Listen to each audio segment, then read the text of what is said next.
don't have that fourth defenseman to pair with Seabrook or Hjalmarsson. Q keeps trying to figure it out. Like he put in Gustafsson tonight instead of Ehrhoff. Mm-hmm. I saw that he was scratched. Yeah. Yeah, and I mean TVR has like completely regressed this year. Like yeah, that's what I've heard. I don't know what's happened to him completely. I mean, he had a good stint last year where he was good, but he's really struggling, and that goes for the whole defense, other than Hjalmarsson and Keith right now. So I mean, even Seabrook's, he looks lost out there at times. Well, I have a question for you. Yeah. A lot of people talking about the trade deadline, yeah, and how the Hawks kind of went all for it on offense instead of addressing their obvious need with that fourth defenseman. We've known all season that defense has been the weakest part of this team by far. Yeah. The goaltending's there, forwards are there, lines are good, a lot of depth up there. Yeah, defense was a problem. Do you think going back? Would you have addressed the defensive situation looking at the team right now? They tried to. There was not a lot of defensemen out there who were, good enough to spend a bunch of prospects and draft picks on. They looked at Dan Hamhuis, who would have been nice, and the deal almost happened, but, the Canucks raised the price at the last moment. So I don't know. I don't know if they could have found that guy who would have really helped them and turn it around on defense. I also think Stan kind of is under the impression that this team can do what they did last year, which is basically run 4 defensemen through a playoff run. Yeah. Which might be insane. Run Duncan Keith a buttload of minutes. You have Duncan Keith, who is not a human being. He's like a robot. He's a Canadian hockey robot. Yeah, he's a little Scottish. I bet he's got some. He's just a foreign robot. He's insane, but they play a lot of hockey over the years, over the last 4. Seriously, just since Never 2010, ends. 2009. It's unfamiliar territory to talk about this team in kind of a negative sense. It's really, really foreign to me. I still think. I still am very confident. Oh, when the playoffs come around, absolutely. They're just at a weird spot right now where they're just trying to figure it out, and maybe they get down early in games and kind of lose focus. I've seen that happen a lot. Happen tonight. I mean, they gave the first 2 unlucky goal. The first one, they got a bad bounce. Yeah. Then another bad bounce in the second one, and then the floodgates just kind of opened, and that's how it's been for them in the last couple of weeks. Oops. So I mean, we'll see. I mean, we know this team can turn it on, and we're getting to that point. So we just want to see. I want to see a little improvement going in the playoffs. Just I don't know. Well, the rest of the year, the Hawks face 2 playoff teams with 9 games left. 2 now, because Dallas was tonight. Okay. Yeah. So 2 now, St. Louis and Boston. So those would be... They play the Wild, too. And the Wild have twice. Yeah. Which we don't know what we're going to get with that. Yeah. Possibly getting Marcus Kruger back Saturday in Calgary. That's and currently sit...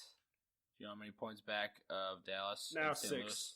6 points back and of I don't Dallas. know if the Blues won tonight, so... We will check that for you. Yeah. And so probable playoff matchups are probably going to get Dallas or St. Louis. I'm hoping for the Blues. I think we're going to get the Blues. I want to go down to St. Louis There's again. a possibility the Hawks fall to the 4 seed, which I think is highly unlikely. Yeah. But, people are talking about it. I don't think it's going to happen. I think we're going to end up playing the Blues, which, honestly, is actually a good scenario, in my opinion. I'm not afraid of the Stars. They've never performed in the postseason. And I just think this team has the pieces that the Blues struggle against, especially in the playoffs. I don't know, having to adjust to certain lineups that Q might throw out there. I feel like the Blues will really struggle with. But, I mean, we could still end up playing Dallas. It could happen. But, yeah, it's going to be one of those 2 teams coming down the stretch. Yeah, we'll see what happens if Q finds an answer for that 4th defenseman. Lines have been switching up a bit, and Hopefully they'll make adjustments. I bet they will. Yeah. I would not be surprised if they turn it around in April right before the playoffs. Yeah. Even if they don't, I still think they'll just something will happen and they're a different team come playoff time. And I say this all the time. Their best strength is their adjustments, and that's why they're so good in the playoffs because they adjust better than anybody. Mm-hmm. And we'll see that in a playoff series, I'm sure. So yeah.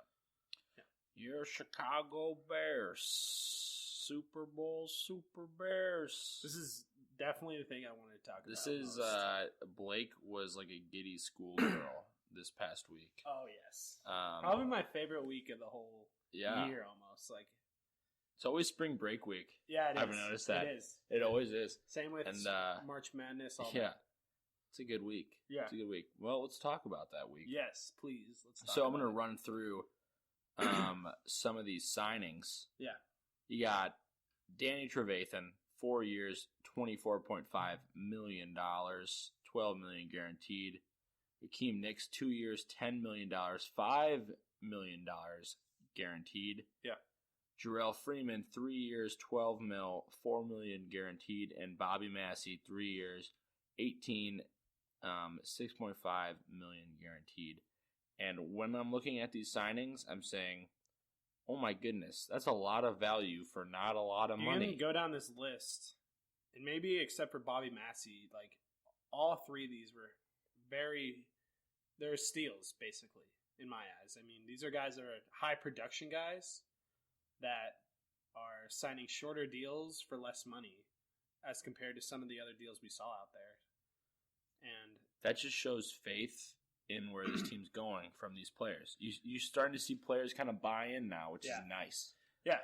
And a lot of players are talking about that too. Yeah. You know, Akeem Hicks was talking about that. Trevathan was really adamant about, coming to Chicago and seeing they see what's happening, It's kind of like with the Cubs, like people kind of saw what was going on there. I mean, it's not, I wouldn't say that's comparable. It's not on the same level, yeah, but it's not on the I same get what level. you're saying. Yeah, like there's just something good is happening, and that's a good sign, to see players who want to come here, even on cheaper deals. I mean, I feel like Trevathan could have got much more somewhere else. Yeah. But I read somewhere that Trevathan last year was making the play calls for the Broncos, which just makes me extremely happy because now you have that leader on defense. Yeah. You have that guy who's going to be vocal, like who's going to, there hasn't been that significant player on the defensive side of the ball. Yeah. And now I feel like you're kind of getting that guy. You're just looking at the linebacker position alone. They add two guys in Freeman and Trevathan that are both really smart players as compared to last year where the linebackers were literally running around with their heads cut off. Like, I don't know if you've ever seen the Shea McClellan gif where he runs this way and that way. Our buddy It's Shea. going to be such a turnaround, especially there, and especially with a guy like Fangio, who is the DC, who really connects well with linebackers like this. I mean, he doesn't have the Patrick Willis, Navarro Bowman here, but still, I mean, pretty good core unit right there. Yeah. So I'm very impressed, and with draft picks to boot. Yes. But we'll get more into that later. Yeah. So, and we've talked a little bit in regards to fit on this team. Yeah. And more positives. How do you feel about Bobby Massey? I like Bobby Massey. He's a good run blocker, very negatively graded as a pass blocker. But the most valuable aspect of the signing is not Bobby Massey. It's moving Kyle Long to right guard. Yep. Which you move a guy who is playing a position that in time he could have been really good at to probably easily his best position, and at that position he is probably the best in the entire league. So it makes you that much better at that position, which is huge for the entire line. Yeah. And Akeem Nicks, you're finally getting someone on that D line as well. Your thoughts on that? He's a guy I'm really interested in. He can do a lot of different things on the defense, and Fangio loves guys like this who are versatile on that defensive line. Mm-hmm. I think we'll see him at defensive end playing 5-tech. he's not a huge sack guy. He's had some issues in the past with inconsistency and injuries and stuff. But he's a guy with a lot of upside, and he's still young, and he's on a 2-year deal, so it's kind of like a prove-it deal almost. Yep. Seen that before from Adam Gase. And to fit him next to Eddie Goldman and just to see how he'll mesh into this defense will be really interesting. I think it'll be a really nice fit. He's a guy I really wanted just because I knew he has a lot of value for a guy who's taking a cheaper deal. So, any negatives with these deals at all? Anything that jumps out to you? We haven't gotten to the Bears players who they've re-signed, but reaching outside and grabbing other players. Any negatives on this list that you'd say, well, I don't know? I mean, Bobby Massey, maybe. They fill the need, which was good, but Bobby Massey as a player is not my favorite. He has a lot of issues protecting the quarterback, but in the grand scheme of things, I don't think it's going to be that big of a deal. They gave him a little bit too much money, in my opinion, but that's kind of how the market is for tackles. So, but overall, I mean, just to see Pace land almost every guy they set out to get, for reasonable deals, that's all you could ask for. He did a fantastic job at just landing those guys that fill needs, make your team that much better, and keep you at a reasonable price range. So, well, I think a big factor in a lot of these signings too, which is kind of surprising to me, is Jay Cutler. Yes. He's kind of becoming the salesman, the pitch man for all these free agents. He was there at Hallis a lot. Yeah, for these guys. Yeah, just there for meetings and stuff. Yeah, negotiation. Which is, for me, a shock because I had no idea Jay had it in him. Well, that's the thing. You hear what you hear on the media about Jay, and it's not true about Jay. Honestly, he's more of a stand-up guy than people give him credit for. And Akeem Hicks said something about him that he's excited to be here with Jay. He thought they believe in Jay and they believe in John Fox and they believe in what's happening, like we said. So. Yeah, well, some of the deals that the Bears made to bring back their own unrestricted free agents got Tracy Porter on a 3-year, $12 million deal, which I really like. Zach Miller, there was talks about him leaving, but he was back to 2 years, 5.5. Jay had a huge impact on that. Yeah. Rob Hausler, Jaquiz Rogers, Mitch Unrein, sorry, misread that. Sherrick McManus, and your boy Mark Mariani. I wanted him back. I know you did. And you want him still in that slot role? Because I don't want him returning kicks anymore or punts.